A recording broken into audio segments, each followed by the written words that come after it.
La ilaha illallah Muhammadur Rasulullah. Nah ini dokter, barangkali mungkin bisa nggak cerita dengan kita nih dibandingkan dengan kehidupan dokter Karissa yang lalu dengan sekarang ini, gimana tuh? Apa lebih bahagia atau ini yang dicari? Kan dokter juga sebelumnya memang sudah sudah soleha, maksudnya memang dekat dengan Tuhan itu. Gimana tuh? Kan sekalipun gitu ya, kalaupun nanti saya kehilangan semuanya, kehilangan keluarga, kehilangan harta, benda, semuanya benar-benar kehilangan, saya pikir ya saya yang penting punya Allah gitu ya. Allah udah cukup buat saya karena Allah ya segala-galanya gitu kan. Jadi waktu itu kekuatannya cuma itu, terus cuma ingat kalau jadikan sholat dan sabar penolongmu. Jadi yang saya perjuangkan justru sholatnya gitu. Jadi mau sholat, alat sholat nggak ada, ya pakai yang ada lah gitu. Jadi saya nggak excuse, mumpung saya masih mualaf baru gitu ya, saya pikir nanti Allah maafin lah, mungkin Allah paham lah dengan kondisi saya. Enggak, justru saya berpikirnya kalau Allah nanti saya mengharapkan pertolongan Allah, justru saya harus pertahankan sholat saya gitu, saya perjuangkan sholat saya gitu. Kalaupun saya harus mati gitu ya, alhamdulillah saya wafat dalam keadaan Islam gitu. Waktu itu seperti itu sih. Jadi mungkin kalau bisa dibilang udah pegangannya cuman karena yakin sama Allah aja saat itu gitu. Yang mau saya cuma minta sama waktu itu sama Allah, mudah-mudahan saya bisa seperti Asyah ya gitu, istrinya Fir'aun gitu. Kalaupun saya harus disiksa dan sebagainya, tolong dulu cabut dulu gitu roh saya sampai saya nggak bisa merasakan sakit dulu gitu. sempat begitu sih dalam hati gitu ya. Kalaupun sakit ya udah gitu, sempat gitu. Cuman kalau boleh ya Allah gitu, cabut dulu biarin saya nggak ngerasain sakit dulu gitu. Sempat kayak gitu. Memang sempat ditanya juga kok nggak dilawan, nggak diapa gitu. Cuma saya rasanya kalau ini harga yang harus saya bayar gitu untuk kebenaran, untuk tauhid gitu, aduh nggak ada apa-apanya, nggak ada apa-apanya gitu yang saya lakukan. Dan terus terang setelah saya masuk dalam komunitas mualaf itu, masya Allah ternyata perjuangan teman-teman lain tuh banyak yang lebih berat, lebih parah dari saya tuh, benar-benar nggak ada apa-apanya gitu. Yang sampai hari ini masih berjuang itu, walaupun udah syahadatnya dari tahun kapan itu masih ada gitu ya. Saya sampai bersyukur sekali gitu kalau sampai Allah benar-benar mudahkan gitu sampai hari ini gitu. Benar-benar inspiratif sekali Dokter Karissa, karena kepercayaan Dokter Karissa itu ya kepada Allah, memegang teguh benar-benar bahwa Allah itu akan membantu, itu ya yang membuat Dokter Karissa itu sangat kuat gitu ya, punya courage gitu, walaupun Masya Allah tantangan yang dihadapi itu luar biasa ya. Memang tadi disebutkan Dokter Karissa, bayarannya itu bisa kehilangan orang-orang yang dicintai gitu ya, Masya Allah, kehilangan keluarga. Dan jadi membuat saya juga berpikir gitu ya, tantangan kita sebagai orang yang terlahir dalam Islam gitu ya, ini harusnya kita lebih gitu ya dari Dokter Karissa gitu. Mudah-mudahan kita lebih bisa mencintai Allah, lebih bisa mengorbankan apapun gitu ya untuk Allah gitu, karena Allah lah yang akan membantu kita, Allah lah yang akan memberikan kekuatan kepada kita, Allah yang akan memberikan jalan terbaik buat kita insya Allah ya. Jadi tadi Masya Allah ya, ternyata di Indonesia itu saya baru tahu juga Dokter Karissa bahwa ada mualaf center gitu ya, nggak pernah tahu karena udah lama juga di sini. Jadi saya kira kalau misalnya menjadi mualaf di Indonesia ya udah belajar sendiri atau cari ustadz sendiri. Ternyata memang ada senternya. Apakah banyak center-center seperti itu, Dokter Karissa? Iya, alhamdulillah sekitar 2 hari lalu tuh saya baru sharing sama Kak Terry, mungkin kalau tahu yang dulu mantan penyanyi gitu, beliau mualaf juga, tapi mungkin udah lebih lama ya, sejak tahun 2009-an mungkin kalau saya nggak salah. Nah itu beliau bilang, kamu bersyukur sekarang itu banyak sekali sudah lembaga-lembaga pembinaan mualaf, komunitas-komunitas pembina mualaf. Dulu saya itu katanya beliau mualaf itu justru di saat uh, apa Islam tuh benar-benar dikaitkan dengan teroris dan sebagainya gitu ya, yang mana justru harus ngumpet-ngumpet banget gitu kalau untuk belajar dan sebagainya. Alhamdulillah sekarang-sekarang ini itu betul ya, sesuai dengan dikatakan bahwa nanti kan semakin akhir zaman makin banyak orang berbondong-bondong masuk kepada agama Allah. Ya inilah yang terjadi dan alhamdulillah gitu. Mungkin dari para mualaf itu sendiri ada juga yang bukan mualaf ya, itu membuat lembaga-lembaga seperti ini yang betul-betul membantu banget gitu. Terus terang saya terbantu banget gitu. Sampai hari ini saya nggak dilepas sama Mualaf Center. Itu usahanya masih selalu ngasih, kalau Ramadan ngasih daily tracking Ramadan gitu. Amal soleh apa saja yang harus dilakukan. Waktu awal-awal amalan sebelum tidur apa aja. Kemudian amalan hari Jumat apa aja. Kemudian kemarin Zulhijjah gitu. Ayo 10 hari ini khatam Al-Quran gitu.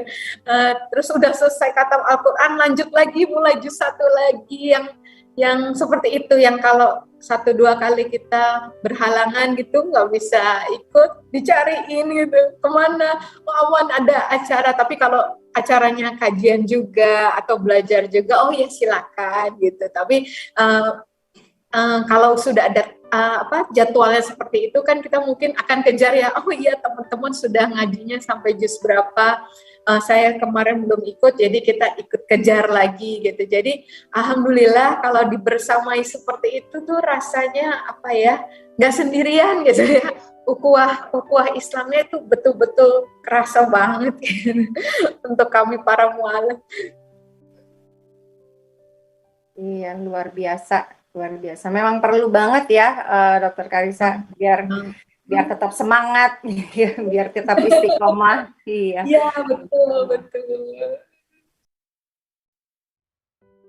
Nah ini dokter, barangkali mungkin bisa nggak cerita dengan kita nih, dibandingkan dengan kehidupan dokter Karissa yang lalu dengan sekarang ini, gimana tuh? Apa lebih bahagia atau ini yang dicari? Kan dokter juga sebelumnya memang sudah sudah soleha, maksudnya memang dekat dengan Tuhan itu. Gimana tuh? Iya, mungkin ini ya, kalau ya bisa dibilang kalau soal itu ibadah tadi termasuk puasa juga alhamdulillah memang udah biasa puasa juga di agama sebelumnya gitu. Walaupun ada sedikit beda karena di sana jenis puasanya juga macam-macam gitu kan. Nah, kalau perbedaan itu yang Ica rasakan itu lebih ke tadi ya, balik lagi ke Islam itu adalah orang-orang yang berserah diri, yang tunduk, yang menyelamatkan gitu, yang nggak egois, yang nggak mikirin diri sendiri aja gitu ya, tapi kita juga nggak mau zolim sama orang gitu. Kemudian juga Islam tuh kayak meliputi semua aspek gitu. Jadi mau di tempat kerja sekalipun itu. Ini pengalamannya kemarin saya baru ada rapat dengan Kemenkes, itu kita lagi nyusun semacam akreditasi ya, semacam standar mutu lah, tapi untuk tempat praktek mandiri dokter gigi gitu. Nah, berhubung kerjaan di kantor juga banyak, itu saya sambil tuh di hari pertama saya buka laptop dengerin, tapi sambil kerjain di laptop gitu. Dan itu subhanallah, Allah tuh ingatin gitu ya, kayak ditegur gitu di hati saya di dalam itu, kamu muslimah gitu, tapi kamu ada di sana kok kamu nggak berkontribusi gitu.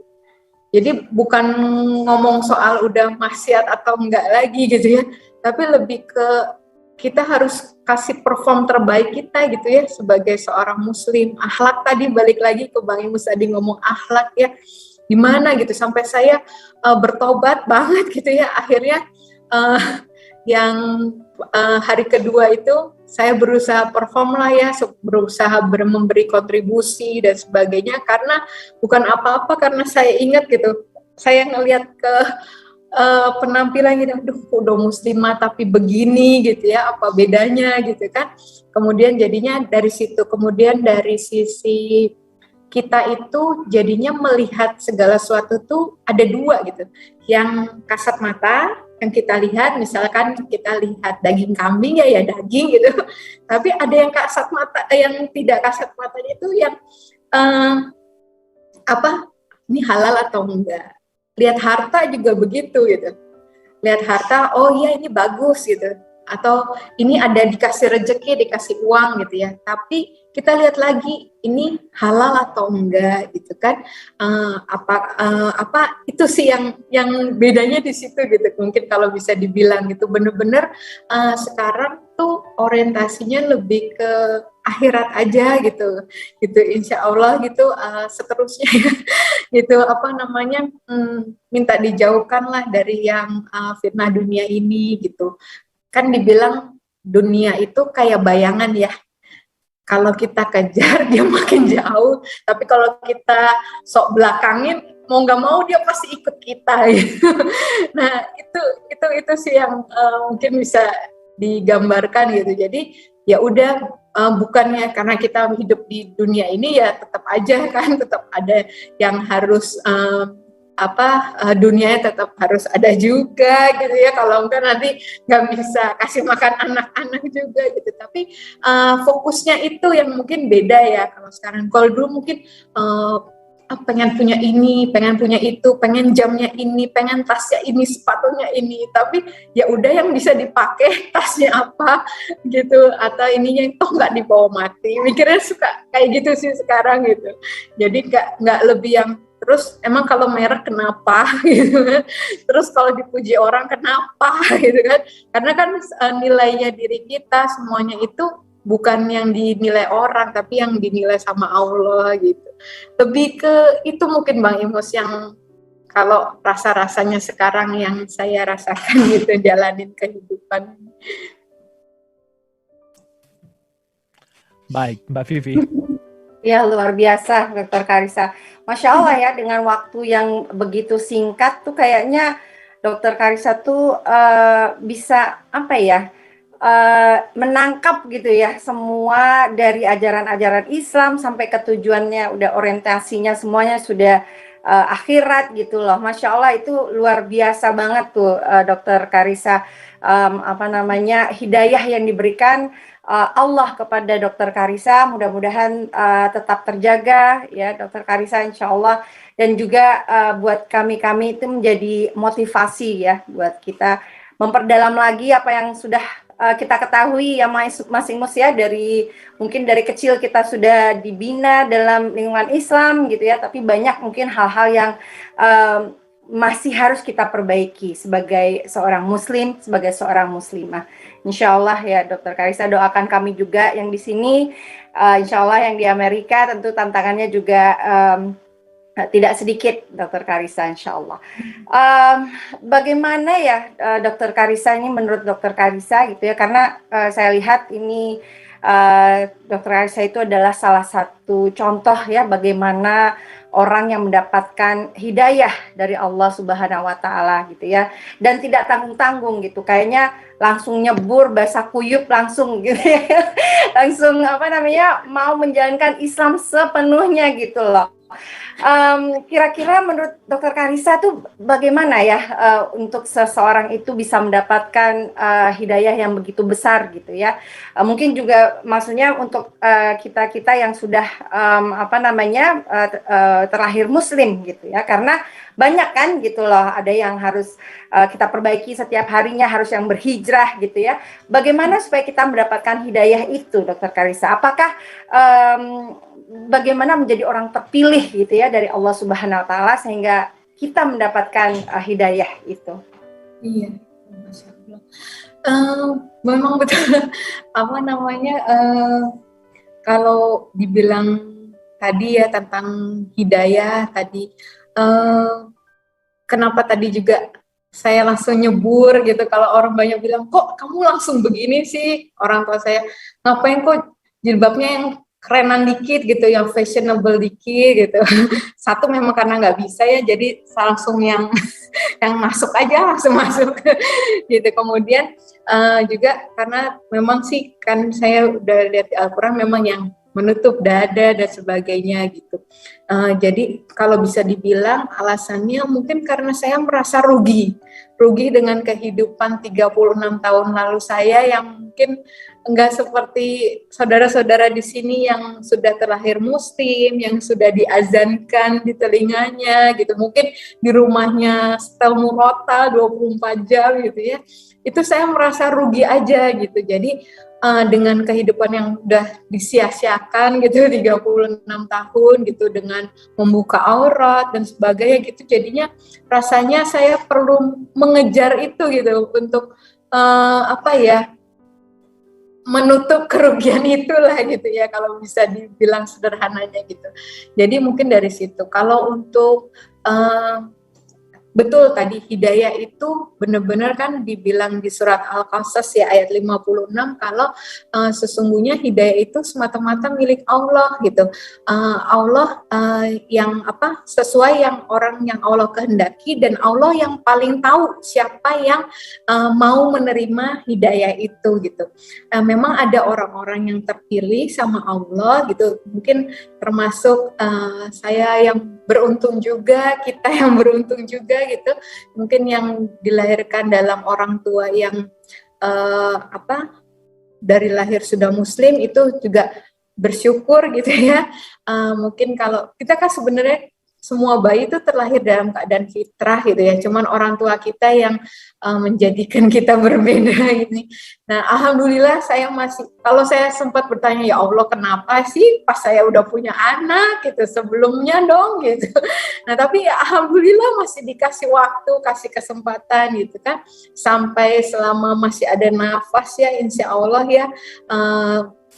Mudah-mudahan gitu hidayah Allah tetap bisa gitu ya sampai kepada orang-orang yang mungkin belum kembali ke fitrah gitu. Nah, kalau saya melihatnya hidayah itu seperti ada dua macam gitu. Mungkin ada lebih dari itu bahkan kalau didalami lagi. Kalau sederhananya itu mungkin hidayah yang pertama yang tadi yang benar-benar semata-mata Allah berikan kepada orang yang beliau kehendaki gitu. Tapi juga ada hidayah yang sebenarnya Allah kasih untuk seluruh umatnya yang sudah beriman ini ya, yaitu tadi benar kata Bu Vivi, yaitu hidayah untuk kita selalu berhijrah ke arah yang lebih baik gitu.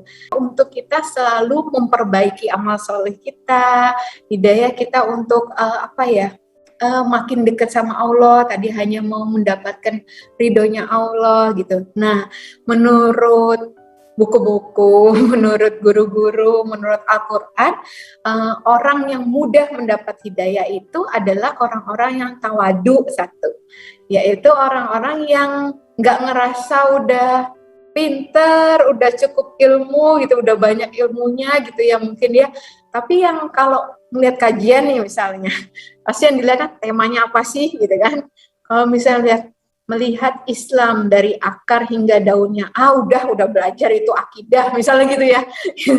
Kalau seperti itu ya biasanya kita nggak akan dapat apa-apa sesuai tadi kita ngomongnya gitu.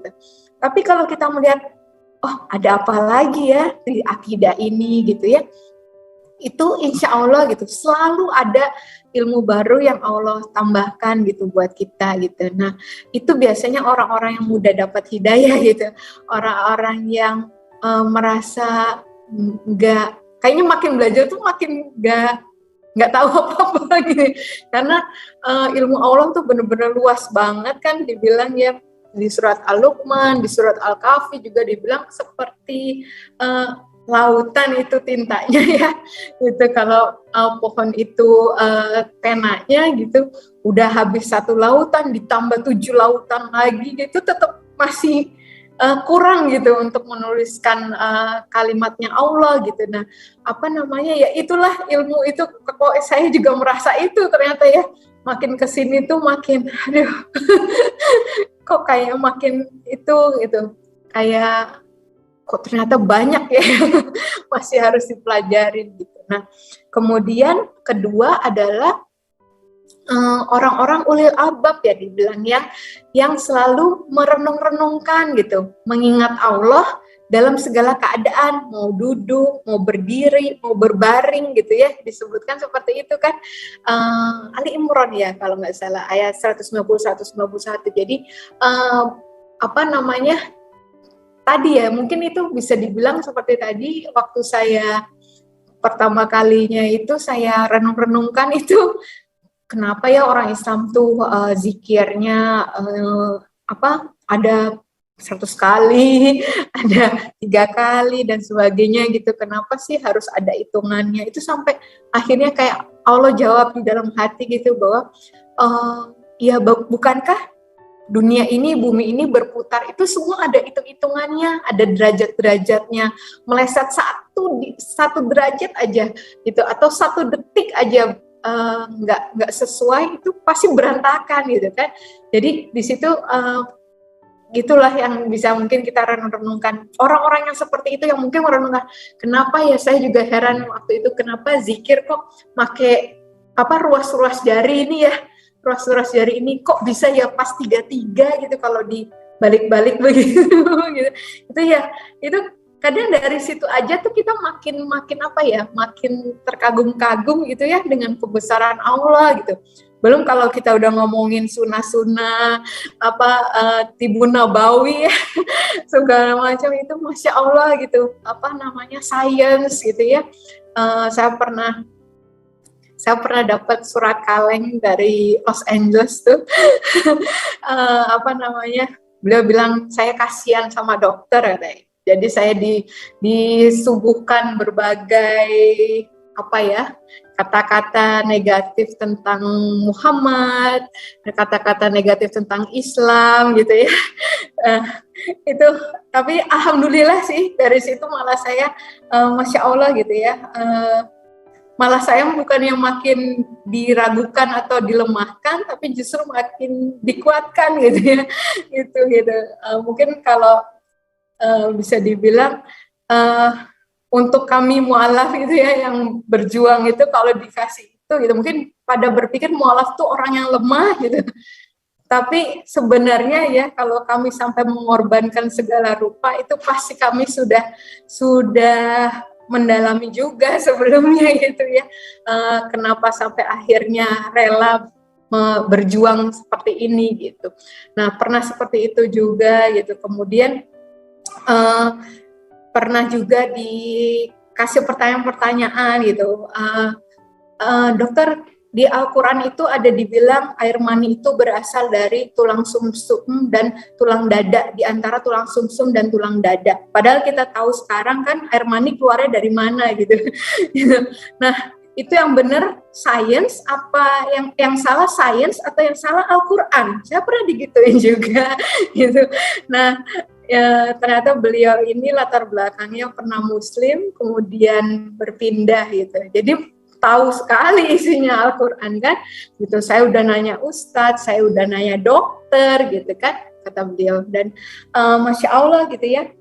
Ternyata saya jawab ya, saya tadinya kalau untuk debat saya nggak mau ya, karena memang ini bukan untuk diperdebatkan gitu ya. Kalau ada yang ngajak debat sebenarnya ini bukan untuk diperdebatkan itu. Dan memang tadi mau segimanapun kita hebat berdebat, kalau belum ada hidayah yang nggak akan pernah dibukakan gitu. Jadi tapi ketika itu agak menggelitik saya ketika saya dikatakan ini sains yang salah atau Al-Quran yang salah.